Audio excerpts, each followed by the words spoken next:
Olive oil is the essence of Greek Mediterranean cooking. It is the key ingredient in almost any dish. It's a way of life. In ancient times, Homer called it liquid gold, and Hippocrates praised its health benefits. Today, it's highly regarded by health and wellness experts, as well as chefs all over the world. Greece is one of the top producers and exporters of olive oil.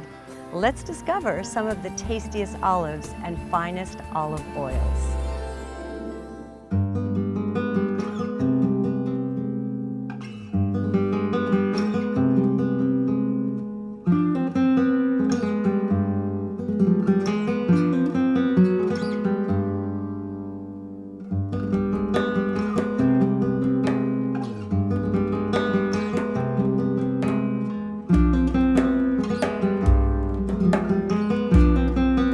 Βρισκόμαστε στο βορειοδυτικό άκρο της Κρήτης, όπου συναντάμε κάποιες από τις πιο εξωτικές και χαρακτηριστικές παραλίες του νησιού, όπως τα Θαλάσσαρνα, αλλά και τα ακρωτήρια Σπάθα και Γραμβούσα, δύο μοναδικά φυσικά τοπία. Συνεχίζουμε για την Κίσαμο, μια σύγχρονη αναπτυσσόμενη παραθαλάσσια πόλη που έχει διατηρήσει όμως το γραφικό της χαρακτήρα και το κολυμβάρι, ένα ήρεμο παραθαλάσσιο χωριό. Εδώ αξίζει να επισκεφτεί κανείς την ιστορική Μονή Γωνιάς, αφιερωμένη στην Παναγία Οδηγήτρια, η οποία μοιάζει με φρούριο και κουβαλά πλούσια θρησκευτική ιστορία. Το κολυμβάρι περιβάλλεται από καταπράσινους ελαιώνες, από τους οποίους παράγεται το εξαιρετικό παρθένο ελαιόλαδο κολυμβαρίου. Πρόκειται για ένα ελαιόλαδο ανώτερης κατηγορίας και ιδιαίτερα εκλεκτό λόγω της φροντίδας που δίνεται σε κάθε στάδιο της παραγωγής του.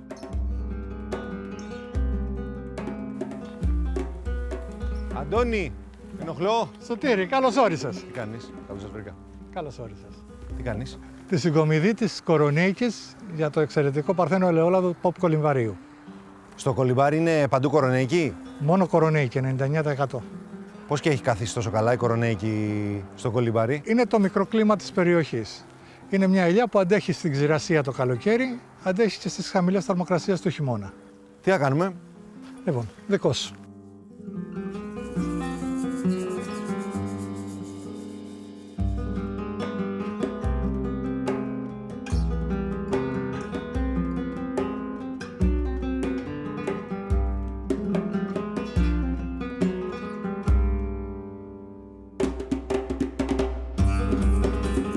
Έλα Κωστή. Καλώς όρισες. Καλώς σε βρήκα, καλώς σε βρήκα. Έκανα το πρώτο στάδιο. Θα μου λύσεις απορίες για το δεύτερο στάδιο. Ναι, εδώ είμαστε για αυτή τη δουλειά. Ωραία. Τώρα θα παραλάβουμε τον καρπό. Θα πάει με τον Κλάρκ την κοφινίδα μας που τον ρίχνουμε για να ανεβεί με αργό ρυθμό. Φιλαράκια, ελιά που δεν έχει πληθεί. Μπράβο. Ωραία. Αυτό θα ανεβεί με αργό ρυθμό στα αποφυλωτήριά μας. Εκεί θα τραβήξουμε τα φύλλα και τα κλαδιά και μετά θα πάει σε πλύσιμο με νερό. Πρώτα σε πολύ νερό να φύγουν τα χοντρά και μετά σε καθαρό νερό, πόσιμο νερό τρεχούμενο, που θα καθαρίσει εντελώς. Στη συνέχεια θα ζυγιστεί ο καρπός καθαρό το βάρος του.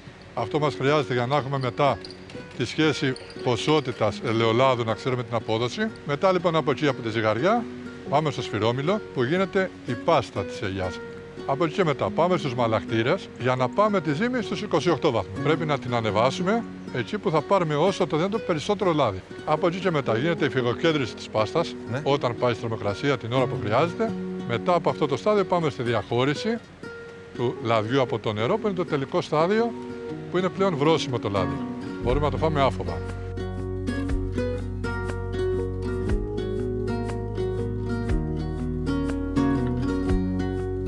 Αυτά είναι τα εργαλεία που θα χρειαστούμε για την οξυμέτρηση. Το λάδι μας βασικά. Οξυμέτρηση. Ναι.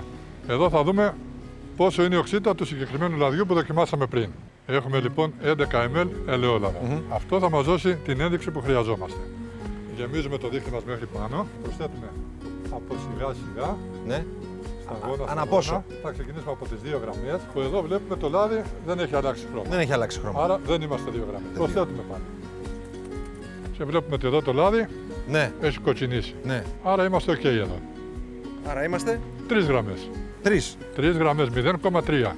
Ελαϊκό οξύ στο λάδι μας. Άρα, εξαιρετικό παρθένο ελαιόλαδο Pop Κολυμβαρίου. Μπράβο. Εγκρίθηκε. Μείνετε μαζί μας και ανακαλύψτε τον επόμενο προορισμό μας.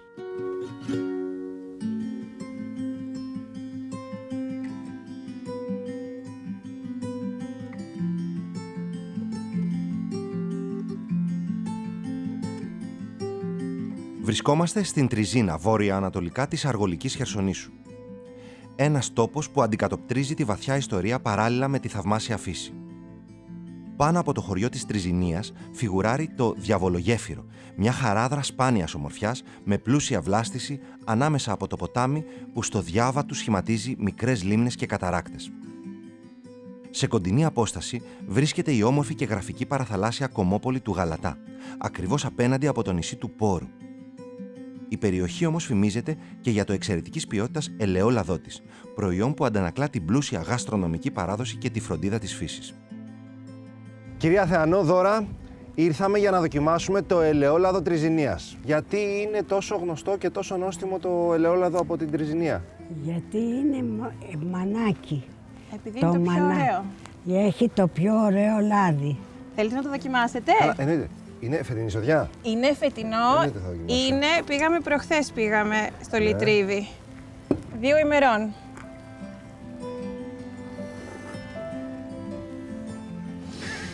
Όχι. Φανταστικό. Δυνατό. Πολύ δυνατό. Είναι το κορενέικο που είναι πιο πικρό, είναι πιο πικρίλα, και το μανάκι που είναι μέσα που γλυκίζει. Είναι λίγο πιο μαλακό, λίγο πιο γλυκό σε γεύση. Έχει και τα δύο στοιχεία. Έχει και τα Και δύο τη στρογγυλάδα, στοιχεία. αλλά και την αψάδα. Και αυτό Είναι το κάνει φανταστικό. φανταστικό. Κυρία Θεανό, τι βλέπουμε πίσω μας? Πίσω μας βλέπουμε τον Μπόρο. Τώρα εδώ είμαστε στο Γαλατά. Και βλέπουμε τον Μπόρο. Βλέπουμε τον Μπόρο. Και θα μαγειρέψουμε με ελαιόλαδο Τριζινίας. Ναι. Σωστά. Τι θα μαγειρέψουμε? Θα μαγειρέψουμε ψάρι, αλλά σπετσότα. Τι ψάρι? Πέρκα. Και τι σημαίνει αλά σπετσότα? Μία συνταγή πολύ παλαιά, η οποία φτιάχνεται συνήθως το καλοκαίρι Έχει πάρει το όνομά της από από τις Από τις τις πέτσες. πέτσες. πέτσες, Και τι χρειαζόμαστε τώρα για ψάρι αλά σπετσότα? λάδι, σκορδάκι, αλεύρι με ζάχαρη, κάπαρη, ελίτσες, κρασάκι, πιπεριά πράσινη και κόκκινη, Ντοματούλα ντοματούλα και φρέσκο μαϊντανό. και φρέσκο μαϊντανό από τον κήπο μας που μοσκοβολάει. Πάμε να ξεκινήσουμε. Πάμε να ξεκινήσουμε. ξεκινήσουμε. Ξεκινάμε με το ελαιόλαδο Τριζινίας. Το βάζουμε μέσα λοιπόν. Βάζουμε τώρα το αλεύρι και τη ζάχαρη. Κόβουμε λίγη πιπερίτσα και από τα 2 χρωματάκια. Τρίβουμε και μια ντοματούλα. Τώρα ρίχνουμε το σκορδάκι. Να αφήσει τα αρώματά του. Γιαγιά, να βάλετε την ντοματούλα. ντοματούλα. Τέλεια. Βάλαμε και την ντοματούλα. Ρίξε το κρασάκι Το μας. κρασάκι μας. Θα ρίξουμε τις ελίτσες. Θα ρίξουμε τώρα και την κάπαρη. Αλατάκι δεν χρειάζεται, θα δοκιμάσουμε στο τέλος, γιατί οι ελίτσες μας και η κάπαρη είναι αλμυρή. Θα κόψουμε και λίγο μαϊντανό φρέσκο για να βάλουμε από πάνω. Τώρα αρχίζει η σάλτσα μας και δένει Ωραία. και είμαστε σχεδόν έτοιμοι για το φούρνο. Παίρνουμε το ψαράκι μας, το βάζουμε στο σκεύος μας. Παίρνουμε τη σαλτσούλα μας Και από πάνω, και τη ρίχνουμε από πάνω. Βάζουμε και την ντοματούλα και το φρέσκο μας το μαϊντανό. Και αυτό μπαίνει τώρα στο φούρνο για περίπου 20 λεπτάκια. 20 λεπτά στους πόσους? Στο 180. 180. Πάνω κάτω, αέρας. Αέρα. Αέρα. Αέρα. Ωραία. Έτοιμο το ψαράκι μας. Ρίχνουμε και λίγο φρέσκο μαϊντανό από πάνω. Και αυτό ήτανε. Ψάρι αλά σπετσιότα της... Της κυρίας Θεανός. Έτσι, αυτό. Να δοκιμάσουμε. Ναι. Μπράβο, γιαγιά. Πολύ ωραίο. Τώρα είναι πεντανόστιμο και νομίζω χαρακτηριστικό είναι το λάδι, το ελαιόλαδο Τριζινίας, οι ελιές και η κάπαρη. Ναι. Σωστά. Καλά, και ο μαϊντανός από το... Από το κύβο μας. Κυρία Θεανό, Δώρα, σας ευχαριστούμε για τη συνταγή. Και ευχαριστούμε πολύ που συνεχίζετε και μαγειρεύετε. Μπράβο. Ευχαριστώ πάρα Εμείς πολύ. ευχαριστούμε, εμείς ευχαριστούμε. Ευχαριστώ Ευχαριστούμε πολύ. που σας γνώρισα και σας αγαπώ πάρα πολύ.